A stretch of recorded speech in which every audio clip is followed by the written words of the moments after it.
Right, you're welcome everyone to today's edition of Morning Delight, to your favorite station, Lagos Television, and I am Romelia. I'm going to welcome you to the Tuesday edition of the program. Welcome. Welcome to the show. I am Adetola Kayode. It's a beautiful Tuesday here in Lagos, Nigeria.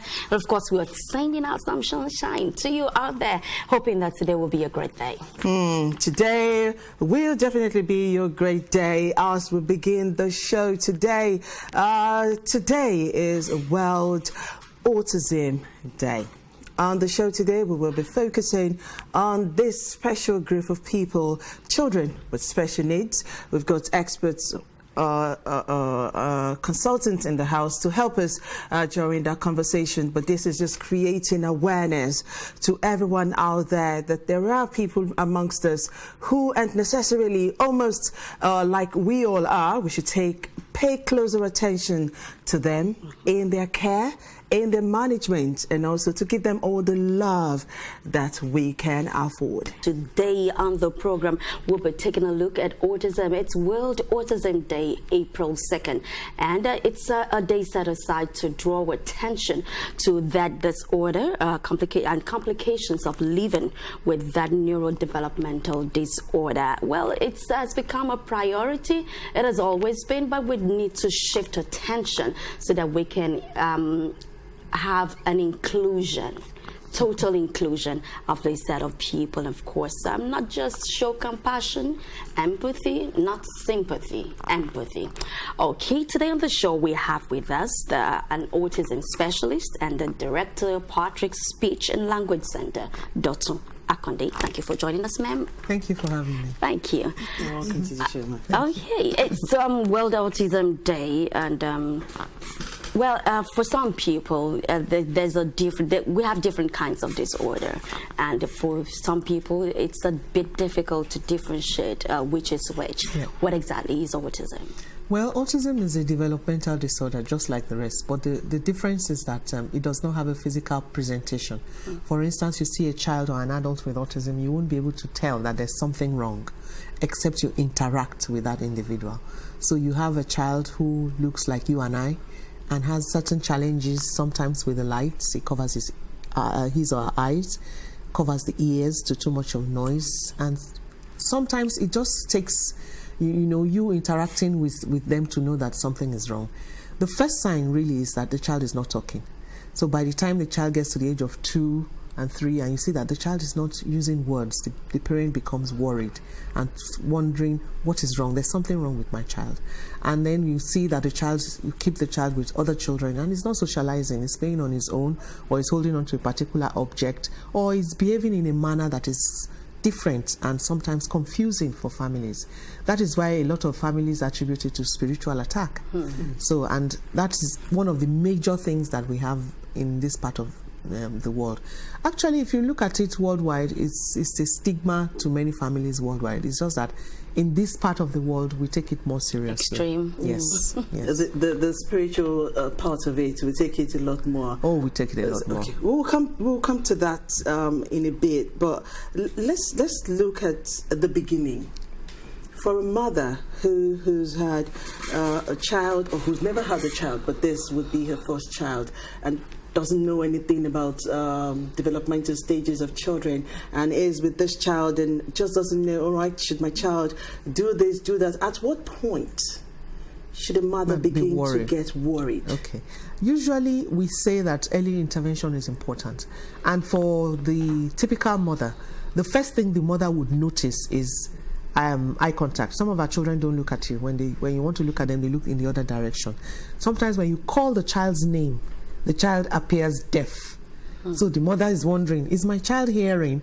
Can he understand? And then when the child now gets to the age of 2, the child is not using language, he's not talking, and sometimes just copies or mimics language from the cartoon, does me, and that's all that the mother is seeing.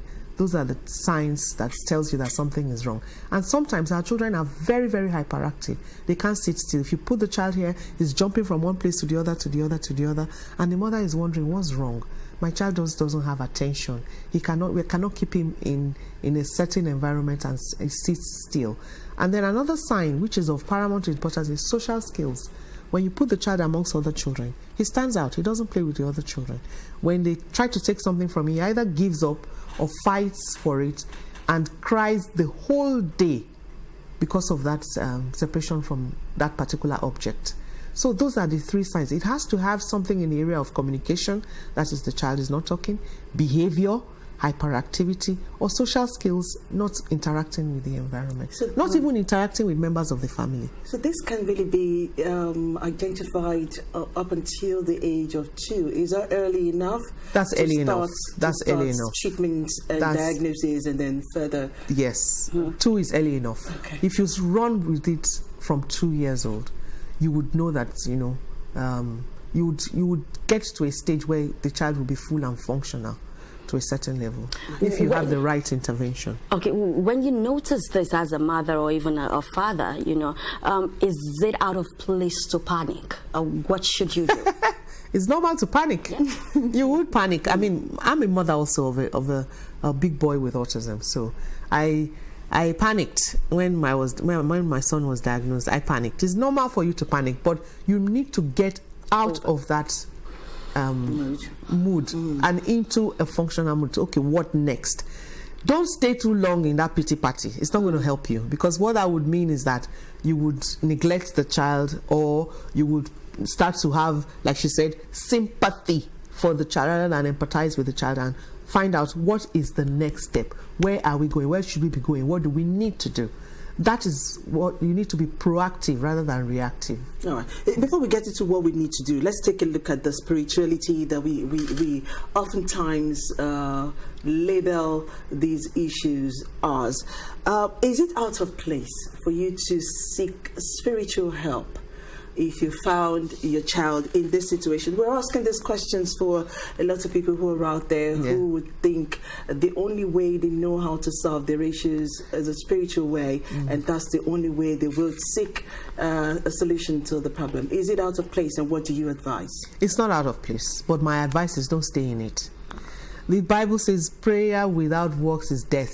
So when you are going into the spiritual part of it, you must take action to say, okay, this is what I want to do. Stay with it. Nobody. You can't pray it out? You can't pray it out. I'm sorry, you cannot pray autism out. You have to act with it. For instance, I have a parent who said to me that she didn't take her child anywhere. They were praying and she was teaching. They were praying, she was teaching. So she didn't have to go through maybe different types of therapies. But she was teaching. She was teaching the skills. She was allowing the child to do prayers. She was getting the child to use picture books to do his or her prayer. So she was teaching at the same time praying. So it's not staying in prayer houses that brings our children to the place of functionality.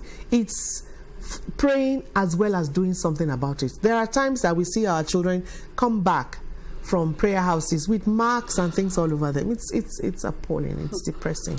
Okay, is it a situation or a condition that you can grow out of?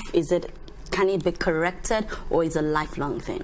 You cannot grow out of it, but you can support. You can manage it. Okay. So it's like you have one finger out from your hand. You can manage it to the point that you can use the remaining 4 to work with it. So it's a condition that you can manage, but you cannot outgrow it. If you leave the child to be who you are seeing and not doing anything about it and not teaching the skills that is needed to support that child, the child will never grow out of it. You can seek advice, seek help. I always say to parents, especially parents that cannot afford services, because to get a child into services for special needs is very expensive. For parents that cannot afford services, what should you do? Look for somebody, look for a mentor, somebody that has been through it, that can teach you the skills. For instance, when we saw that our center was rather expensive, we opened the center up to families every quarter. So we bring them together every 3 months to say, these are the things you can do in your home environment to support your child. And after that program, it's a 3-day free program. After that program, we put everybody in a WhatsApp group. Then we start to manage them. We start to give them a specialist to come on board every evening to say, what can I do with my child? This is what I'm seeing. How can I help my child? The specialist will put the parents through it. And then 3 months again down the line, we'll invite them back and do a follow-up to say, what have you been able to do? These are people that cannot even afford 3 square meals, not to talk of affording services. So and then when they come back, it's amazing what the parents that are involved, because not all the parents are involved. Some of them will just say, madam, no medicine, no medication, nothing for me to swallow for this thing to get back. Since no medicine, I'm not going to, there's nothing, you have not given me any tools. Meanwhile, we've given you the tools that you can take into the home to use to work with your children. And then when they come back 3 months down the line, and then you see how those parents that are hands-on have gone with their children, it's amazing. It's amazing. And it gladdens your heart that you've been able to impact something into the lives of these families. I can imagine. I can imagine. Now that you've mentioned medications, what are the different techniques that you use? Is it one size fits all, or you have different methods in dealing with the different spectrum of autism? Autism is a spectrum. That means it starts from the low functioning to the high functioning end. So you've seen one child with autism, you've seen that one child. It's different from the next child. So you have to tailor the child's therapy to the needs of that individual child. But the child, if the child is not talking or using language properly, you will use speech and language therapy. You will use behavior modification for the child that is inattentive and cannot sit still. You will use occupational therapy for the child that is sensitive, does not understand even the ability to sit still. Some of them can't sit still. They keep moving and shifting in their chairs just to, have a feeling that, am I really sitting down? Their brain does not tell them that they are sitting down. That's the work of the occupational therapist. Then you have art, which helps them to fine-tune their fine motor skills. And then we do sports to help the gross motor skills. So you need to know what the child's challenges are, and then you tailor that therapy to that child. So every child must have what we call individualized educational plan. It is with that plan that you will now draw up a schedule for that particular individual. Some of them are very good with words. They speak eloquently. They can even quote the dictionary to you, but they don't understand the words. They don't understand the meaning.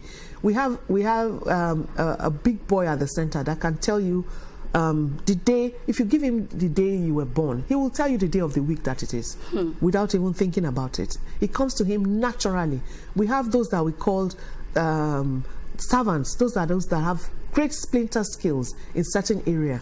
Those that are very good with music. You play a particular music to them, and they go onto the piano and play it verbatim. So you see, they are so different and so diverse. That is why it's very, very difficult to manage. I read about one who won a spelling bee competition. Yes. Can they get to the point of functionality? Yes. They can't get to that level. If you start early and you start with the right kind of therapy. Okay. All right. You can also be part of the discussion by calling the numbers on your screen and sending messages. We have an expert in-house who will be ready to answer your question. You can also go onto our social media platforms and drop messages on that platform. Okay. This is a special kind of people, and we're talking about inclusion when it comes to disability in children, especially because we've seen in past years, it's just in recent times that we've been pushing the issue of inclusion. What's the situation like now for children with autism? Are they being accepted into same class with other children? Yes, I mean, there are a lot of schools now that are doing inclusion for our children. We are very, very proud of those schools that have taken them on. But the truth of the matter is not all the children will be able to go to mainstream school at every point in time. What would happen is that those that can go into mainstream school, let us manage them effectively for them to go into mainstream. So for instance, you come into Patrick's, you come with no skills, and we build you up to a certain level of skills, and then we introduce you into the community. We let you go back into mainstream school. If the child needs help by, say, they need a therapist to come in and sit with the child, it's fine. So we are gradually getting to the place of inclusion. But what we are seeing now is that before we came on to say that autism can be managed, there are a lot of families that have neglected their children who have now become adults. So our challenge now is including those adults into our own community. and including them into places of like work. Some of our children are very good with mechanics. You give them your phone, they can take it on and unlock it without knowing your password, because they've tried they will take in all the numbers and try simultaneously until they get it. So those are the skills that is needed for them to be employed into certain areas of the community. So in terms of employment, we are still struggling. A lot of people still don't want to take our children. We started a program for our adults at the center where we started to teach them packaging. And then we started to approach companies with packaging. The first thing they said to us is safety. Oh, it has to be a safe and sterile environment. But if you make a conscious effort to put these things together, to say, okay, we are receiving these children, or you say, Patrick's, let's give you our boxes. Let your children box it and we'll pick it up. And then we can use it to package some of our things. Those are the areas that we are looking at for our adults. Our adults are just at home, a lot of them frustrated, because their mental faculty is intact. It's just the connection between the brain and the functionality, and recognizing the environment that makes that they find difficult. And if they grow up in an environment where it's enriching, accepting, loving, caring, you see a totally different individual. And that's what we're advocating for them to be included into the community, for them to come into LTVH now, and we'll be glad. We'll be glad to have them. And be a cameraman, and be a makeup artist. My next question. What your center is doing with the Lagos State government, because the Lagos State government, there's a law, actually, if we can call them people living with disability law. Yes. We've got a lot of them who work in our own organizations. Are you working in collaboration with the Lagos State government? If you have adults who have autism and are frustrated and do not have work, have you found a way to at least include them into the system with the Lagos State government? Before we can include them, we need to teach them. So what skills are you looking for? For instance, I mentioned the cameraman. Will they be able to carry just the camera, but you have to teach the skills. So we have to look at what skills is the adult good at that we want to put into Lagos State government. Of course, we will be happy if Lagos State government takes us on and we're able to partner with you in certain fields. We have a program coming up in December where we are trying to get our children into the entertainment industry, meaning that we'll teach them how to use the makeup, we'll teach them how to use the camera, we'll teach them backstage, acting. Our children can do choreography beautifully. Does this go with the theme of the year, assistive technologies and active participation? Is that what we're asking for? Yes. The year's theme? Yes. Active participation. Assistive technology is to support those that are non-verbal. Because the truth of the matter is not every child with autism will ever talk. Some of them will grow up to be adults and not have speech. So assistive technology will help them to communicate. It's like a communication tool, using things like PECs, using things like type to speech. So those are the things that we are promoting for our individuals that cannot use speech, that don't have communication. So including them in the society is the other part of it, where we want them to be employable. So we are teaching them the skills to make them employable. Sorry, do you have... No. Okay, there's someone here, Chris, who's saying, good morning, my dear sisters. Thanks for the program on autism with the autism specialist as you. I have a grown child with autism issue.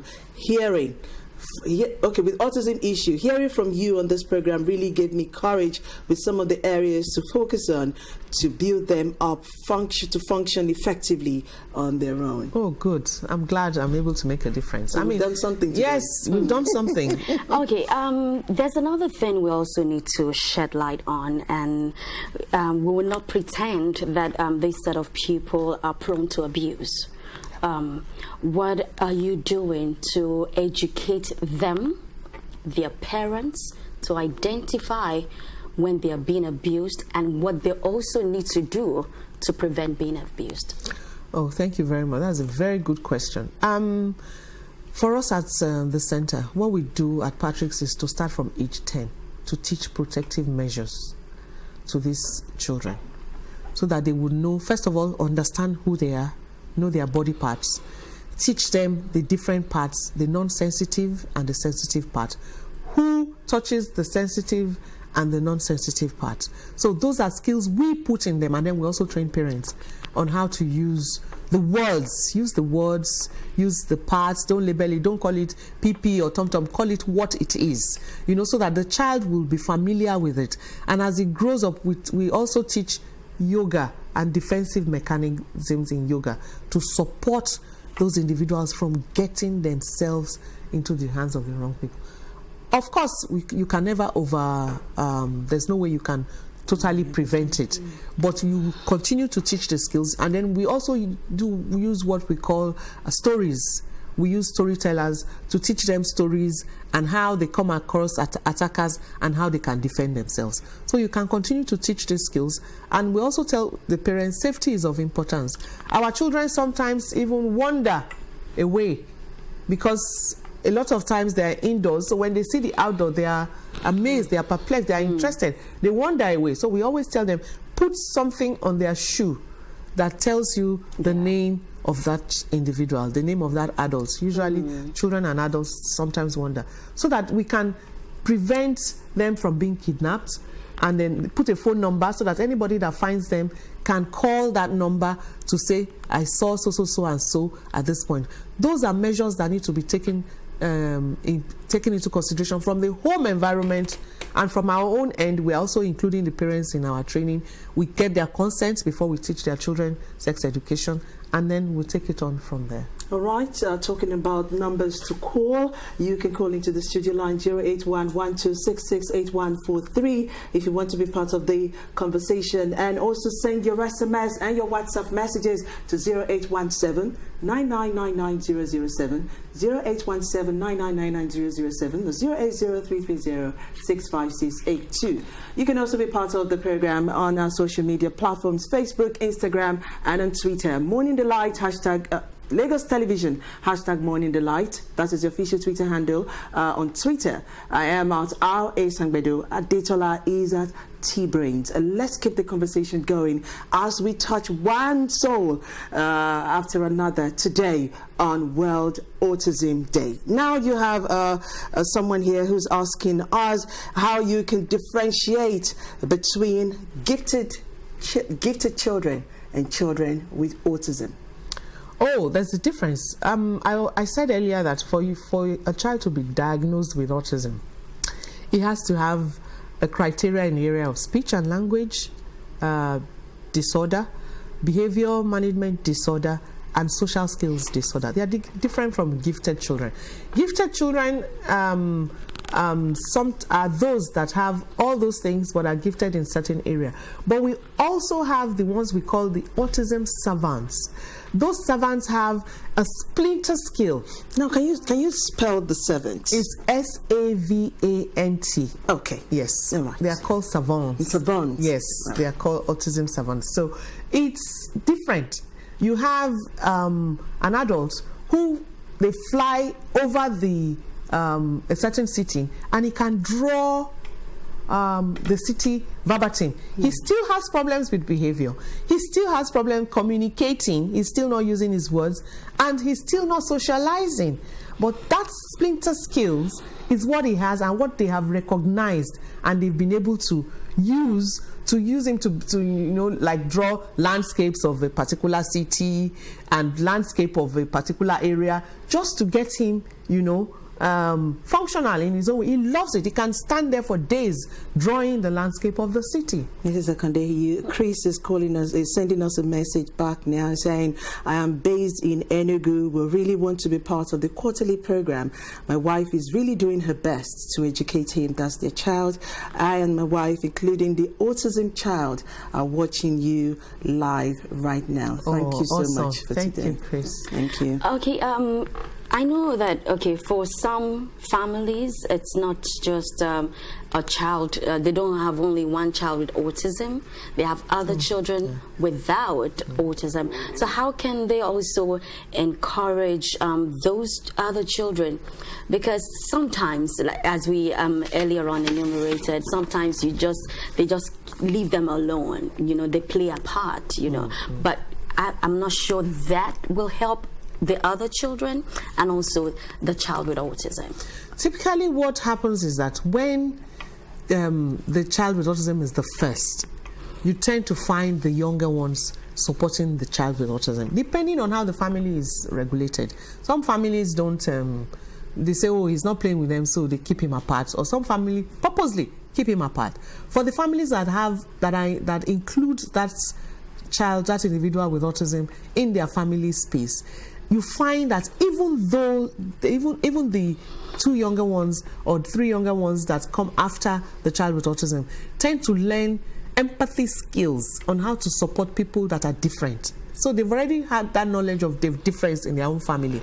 And what we find is that, especially when the child is non-verbal and the child has a sibling that comes in later, that child that without autism usually supports the one with autism and draws the ability to speak out of that individual with autism. So that's what we find, especially when the family, like I said, is united and together.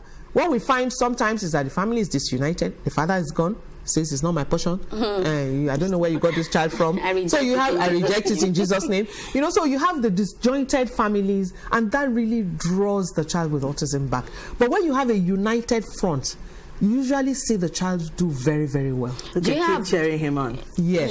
Do you have platforms where you train people to help the children with autism? Like you said, sometimes you find siblings wanting to lend support by going into that industry. Yes. Aditola, just before we take that question, reports reaching us now says that there is a falling fuel tanker on Kara Bridge. This is a call to everyone to drive carefully and be safe as you approach the area, and also to all relevant agencies, FRSC, LASMA, please, let's get to work and see how we can at least help people around there. Once again, there is a falling fuel tanker on Kara Bridge. Call everyone that could be on that road to take it as carefully and drive as safely as possible. And also for agencies responsible for that to help, maintain law and order in that space. Come on, let's get to the question. All right. About trainers, training the trainers. Yes, we have training the trainers, and we do that also every quarter. So every quarter we take a topic. The last one we did was sensory integration, how to support the children in the area of sensory integration and managing their oversensitivity or undersensitivity. That was done on the 27th of March. So we have trained a trainer every quarter. The reason why that is important is autism is still new in our environment and even to the world, because we don't know what is the cause of autism. Nobody knows what the cause is. What we are seeing is that we are seeing families having sometimes 2, sometimes 3 members of that can happen. Yes, in the same family, and we don't know why. We don't know why it's amongst us. So research is ongoing. Even internationally, they are bewildered at some of the things we are seeing in the field of autism, the rise in the field of autism. We are looking at it. Is it our food? When we started autism in 2000 and autism awareness in 2006, autism was 1 in 110. Now it's 1 in 54. Is it the food we are eating? We know that a lot of our children with autism have what we call GI issues. Their intestinal, the way they digest food is different from the regular child. They sometimes have irritation in their gut. And we all know now that the gut is directly linked to the brain. If you have a stomach ache, it's difficult for you to concentrate on anything else. So for them, we've had to look at ways in which we can support their gut issues, to support the brain functioning. So there's a lot going on in the international community. So there are no preventive techniques? We can say let the child eat healthy foods. Let the child not eat anything that is being in a tin, in a can, anything that is processed. Let the child eat the regularly grown food, things that grow on the ground, things you can get from the trees. So we encourage that because we don't know what is inside. Even the mother can't take anything. Even the mother can't take anything to say, I'm taking this so that my child will not have autism when it comes out. There's no preventive measure. We have Bolahan from Ogun State. Even though you've answered the question, you've answered what he's asking, but we just can never talk about it enough. Are all autism patients, do they all have physical disorder merely by looking at them? Are all autism savants? Do they all have special skills? Autism savants have special skills that is different from everybody All of else. them? Yes, all autism savants. If the child has been diagnosed as a savant, definitely there's a special skill that the child has. There's a diagnosis a child has to go through. Oh, you have to go. That. Yes. You have to go through a diagnosis to be labeled an autistic savant, because if the child is struggling in everyday life functioning, but has that splinter skills. Some of them, all they do is just listen to music, like I said to you earlier, and they can play it. And autism doesn't have any physical presentation, unlike Down syndrome. When you see a child with Down syndrome, you see the drawn face, you see the stubby limbs, you see the large tongue. So those are some of the things you see in a child with Down syndrome that is not available in autism. I could have autism now and be speaking to you as I am now. Let's focus on that right now, because until I had a very close case of someone who had autism. They're not based here, but the child at the moment is studying to become a teacher at the university. Yes. Now, that is something a lot of parents in Nigeria do not know how far their children can go if they can put in their efforts to at least make sure they get the necessary help that they need. So let's focus on how best a child can turn out if he or she gets the desired and expected support from the family and from the center, wherever it might be. Okay, I would use myself as a good example. For instance, when my son was diagnosed at 2, he struggled through everything else, but he excelled at maths. He was so good in maths that when he got to secondary school level, he struggled with English, comprehension, geography, and all those things, he didn't talk till he was about 5+, because when the younger one came, he supported him, he helped him in getting his voice out there. And I introduced him to music at a very early age, because I said to him, if you don't go to school, you will play the piano, because I can see you have hands and you have legs, and there's nothing wrong with that. You are physically okay. So you will play. The church is always looking for organics. Yes, so at least you can make money from that, So that was what I said to him, not knowing that interest in maths got him to a level in the secondary school where they began to call him prof. Wow. So he would take the people struggling with maths, put them together and teach them maths. Wow. And he would still have challenges expressing himself in certain areas. Right now, he's now studying mathematics in the university, and he's studying to be a professor that they have called him. So those are the things that you see in our children with autism that you just must not wish away. I tell parents, there is something in your child. Look for it. Absolutely. Look outside of the challenges or the things that the child is displaying. Find that super thing and work towards it. Okay, we have a couple of messages again. This one says, thank you, LTV. Good morning. Lovely people, I want to advise that parents who find themselves in this situation should help the children together. Most fathers leave the affected children for their mothers only. Thank you, Mrs. Anyocha from Onisha. You have another one? Okay, this one says, good morning. I'm 45 years old with my first pregnancy. How can I prevent all this kind of issues? Thank you. Alabada Midola from Iwo, Ocean State. It can't be, it's not preventable, like we said, because we don't know the cause. We don't know what you need to do to prevent it. What I would advise is the woman should eat healthy. She also should avoid processed foods.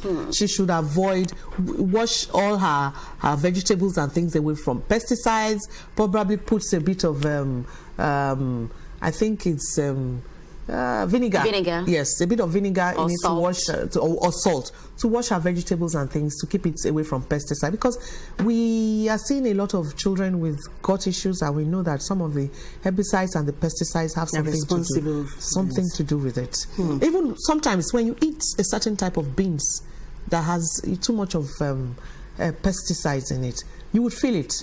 Your gas will be totally different. And our children will feel comfortable. They won't sleep at night. They will continue to roll over. So just eat healthy and make sure everything around you, and work with your doctors. Take your folic acid that supports the good growth of the child. All right. Is there anything remediation techniques for autistic child in early teens, 13 years. Is there any institution with care and management therapies and cost implications? Do you know of any aside Patrick's Speech Language Center? A lot of centers are coming up now. We have some in the Lekki area. We even have some that have started boarding. We have the Manor Center. We have one that Green Springs just opened that has come into fora for especially those from 10 years and above. And we have the Learning Place. We have a lot of centers coming up. There's none by the federal government that you know about? There is none by the federal government. They are all private. All those who cannot afford to send their children to all these high-brow areas, what do they do? That is why we said that we have programs that support them outside of the.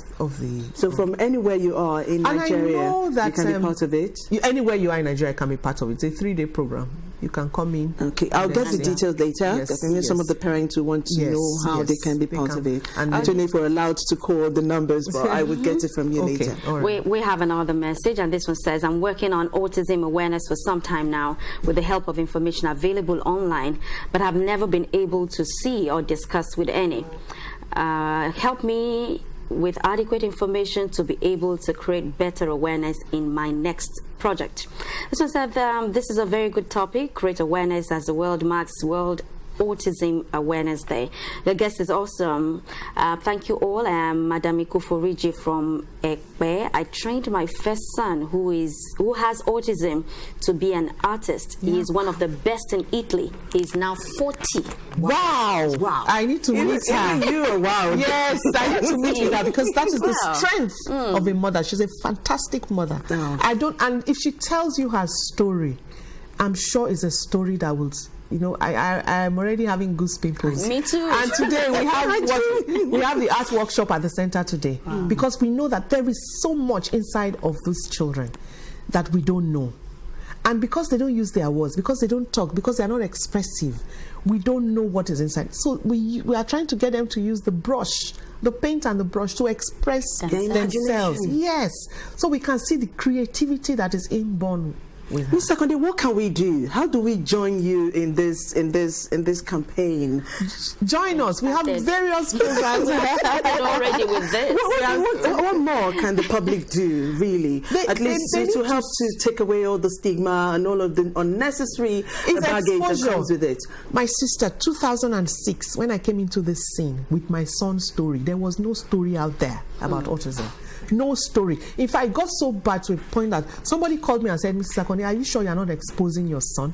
I said to the person, if my son can go from non-verbal at age 5 to talking and functioning and in school, stayed in school, and now is a grown man. Yes, I want to shout it from the rooftop to tell the world that if you have a child that is different, don't keep that child in. God doesn't make mistakes with our children. He finds who will take that child and nurture that child. I'm loving this woman that talked about her son, the artist. Nurture that child to the point of, no return. Full functional skills, that's what we're asking for. The child doesn't have to go to school.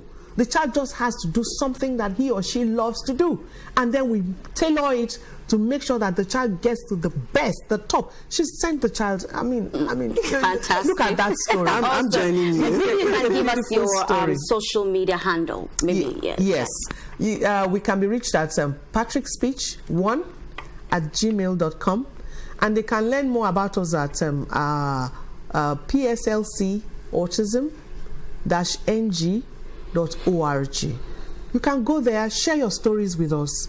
We will publish it. We will shout it from the rooftop. That mother now, you can imagine, I just want to sit with her and hear what she went through. Because, a couple of years ago, many families didn't even know what autism was. Aside your story and this woman's story, you've heard. There's so many stories. There's so many. Somebody that came to us at age 40 at the center. She was, discarded by her husband. She was left alone. And at the center, what we do is that we have a history. Why we started the free consultation is that we have a history. Once we have 5 children, one of them must be free. So we take that on over the years. So they kept going to call one another that if you come and you tell them at Patrick's, they will take your child. So we started having many more free parents, even so much than those that are paying. So we couldn't take any more. That was what instigated the startup of the free therapy outreach. If we can't take any more, there must be something we can do in this community to support this family. One number can they be on to be on that quarterly? 0818 012 7108. They should just call us to say that they want to be. We always come LTV. I must commend LTV, honestly. Thank TV and radio, they give us free service when we want to come in to talk about that program. And usually the biggest crowd comes when we speak in our native language, Yoruba. That's when we get the biggest crowd of families, that the families will come and be blessing us and be praying for us and be saying, thank you for even listening to me. There was a mother that said, all I had to do was to come to you guys, for you guys to listen to me. I've not had anybody call me to ask, what is wrong with my son? How can I support my son? How I can get help for my son? So if all I have gained today is from sitting down with you guys and you guys listening to me and giving me the skills, that is all that I'm able. We also want to applaud you. I think we do not need to ask why then do we have 2-3 Mother's Day in a year. We see the reason why. Every woman deserves to be celebrated, especially those who take out time to spend time with children who need more time, who need more help, who need more love, who need more support. Mrs. Akande, we applaud you. Thank you so very much for having me. Thank you so much, Madam. Thank you so much.